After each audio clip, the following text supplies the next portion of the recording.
with Margarita, right? Right. I'm available anytime on the phone. I have a new iPad that one of my oldest grandchildren convinced me I should get, and I bless them every day for it, because it really, without that, you know, if I didn't have that iPad, we wouldn't be here. And so, you know, by that way, we got a semi-offer this morning, eh, Gary? You got what, sorry? A semi-offer. Semi-offer. Well, not a concrete full offer. Up north of, you know, Oh, from Frenchie for a tournament north of Montreal that they're going to next year, I guess. and he said he'd all new players, and Yeah. you know, he'd like maybe to say something to them, maybe inspirational or historical, or I mean, While they're up there. While Yeah. they're in Montreal. not far off Montreal, maybe 40, 50 miles north.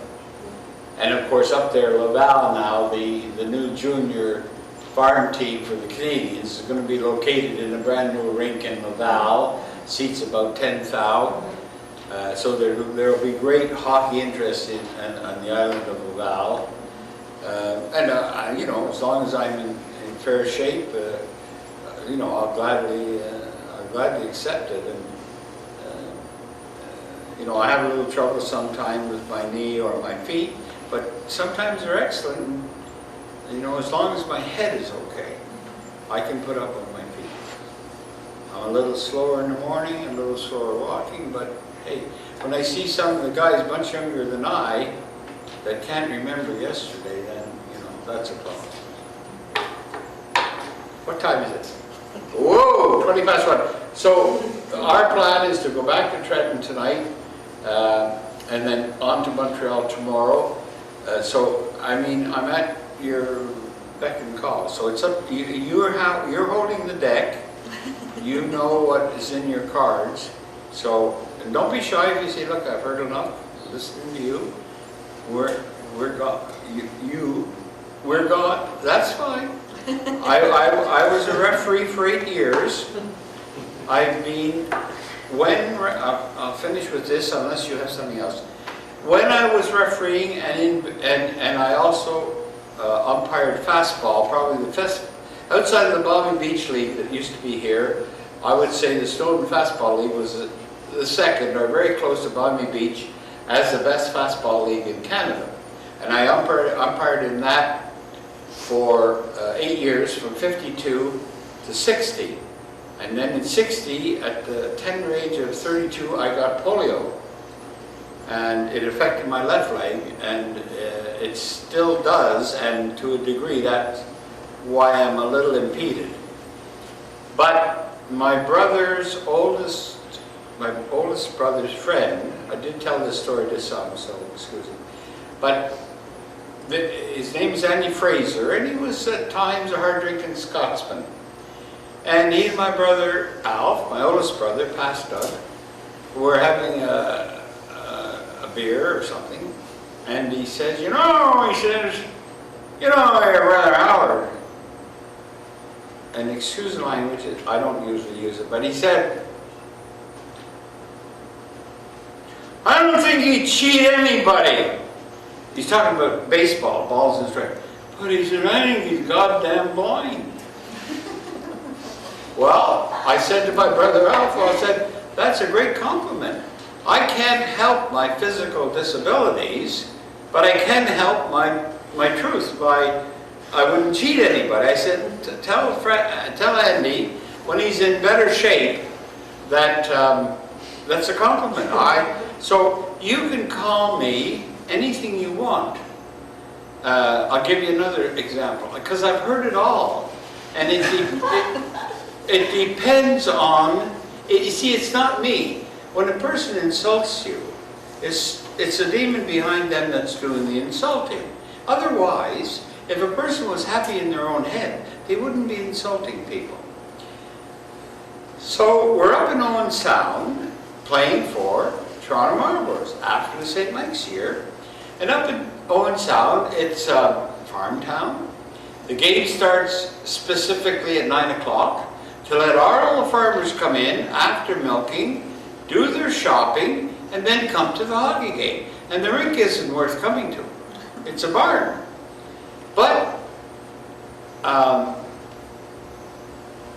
two stories, both in Owen Sound, and both, you know them. They're both good. The first story, there you've got the rink, you've got the players' bench, but you got the fans, they can spit on you because they're right behind you. So there's this big fat lady, and she was chewing our players. And we had another humorous Scotsman by the name of Scotty Mayer. He had played in the American Hockey League, right-handed shot, and he could thread a needle. At the most unexpected time, he'd put one in your net when he didn't even know he shot. And he'd had a lot of experience. So this big fat lady used to get on our team's back. So this one time, I'm in the net, I don't hear it, but Scotty Mayer comes in to be replaced on the ice, and he stops in front of the lady after having scored the goal, and she said, "How do you like that shot, Jelly Roll?" That was the end of the agitation from Jelly Roll, and I believe she moved her seat. But it shows that the mouth is stronger than the sword. He didn't hit her, he just called her Jelly Roll. The other story is, behind the net at Owen Sound, there's no seats. There's no seats directly by the ice. There's just the opening for the cleaners, I think, and about so far, and then the open door that goes outside this barn. So I've got these agitators. There's 3 young girls, or 4, I don't know how many. But there wasn't one, there was several. So I'm in the net. Of course, you know, as a goalie, you can't run away, you gotta be in the net. So, you know, if I refereed, so if the guy keeps after you at the blue line, they stay with him a bit from the blue line, he gets a little tired of yelling at air. You don't pay any attention to him anyway. But as a goaler, or as an umpire, you're stuck. So these 3 or 4 young ladies, probably farmerettes, probably milkers, probably good farm hands, the whole game they're cursing and swearing when I'm in front of them in the net.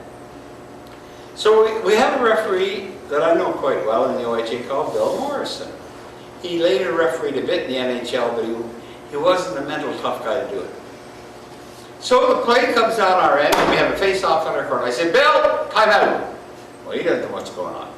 So, but he knows me, you know, and he gave me time. I said, "Okay, out of my net." And dead silence. Eh? What's a goaler doing going for a little skate? So I go behind the net, and I face the girls face to face, the 3 or 4 girls, in this tone. Good. They weren't bothering me. I mean, you got to take more than that, otherwise you'd never be going. I have never heard such foul language coming out of such young mouths. And I turned around, went back in my net. I never heard a word from the rest of the game. The mouth, the word is stronger than the sword. And that finished them. So between Jelly Roll and these 3 or 4 women, we both shut them up with just a word, which was perfect. And the other thing is that, you know, Owen Sound is 120 miles north. The game starts at 9 o'clock. By the time we get back in our bed in Toronto, you know, we're talking 2 o'clock in the morning. It's not a pleasant trip.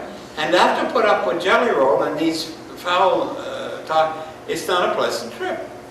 But, you know, that's part of the game, and, you know, we had to go. We had to play at Owen Sound as much as we didn't like Owen Sound. I much prefer to go to any place closer than that. I'm telling you. Okay, well, folks, it's your call. You've been very patient. You've been recording all this? Yes. Have you? Did somebody want to take pictures of the scrapbook or photo album? He Was wrote that part of the plan? camera, so yeah. What is the plan on the tapes. I have 3 children, 9 grandchildren, and 3 great-grandchildren. Somebody said, when I was talking about, I had 40 questions that could be used as a question and answer and give away the CDs, I think the committee made a good decision not to do that. But they said that the CDs would be available. Okay. Yes. No. About getting copies of the CDs for the family. From this? Yeah. Oh, absolutely. And last night. And Well, now, I don't mind paying if there's costs involved. No cost. No, well, with my extended family, I need about 25. How much were you making a game back then? My second year, 5,000, and there was first year at Toronto, $10, let's say, mics a week. This first year was 36 games, $4,000. The second year, 36 games plus playoffs, $5,000, and a $2,000 signing bonus. I made $11,000 in 2 years, including a signing bonus. So that'll cover the DVDs then. Almost.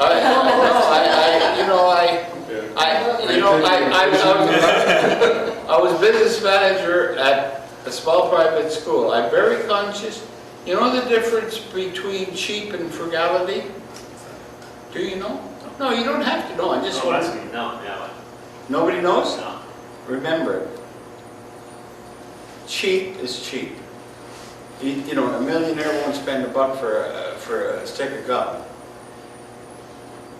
Frugality is you get full value for your money. You're not cheap. You're not afraid to pay 25 cents or $1 for what you're drinking, provided it's worth it. You assess its worth, and you're not going to pay $1.50 for something that's worth $1 because that's frugality. But if you only want to pay 10 cents and try to cheat the guy out of $1.40, that's cheap. And most Scots people are very frugal, but that's not cheap. And I'm frugal. And I'll be glad to pay. I'm not cheap. And I know there's costs, but when you weigh the value, I mean, you know, I've got 3 great-grandchildren. Well, they're not going to look at it for 10 years or listen to them, if ever. I don't know. But I didn't think I'd be here so many years later looking at something that happened so many years ago. You don't know. You coming here is pretty valuable to us. Well, I appreciate that, but as they say, I came to help the school. I didn't come here to be Winston Churchill III. Nor did I come here to attract a lot of attention to myself. Nor did I suggest that I would be the speaker. It all came as a surprise. The only thing I had in my mind for a month was if I was asked, 20 minutes was ideal. And whenever that came, I almost fell off the chair. I couldn't believe that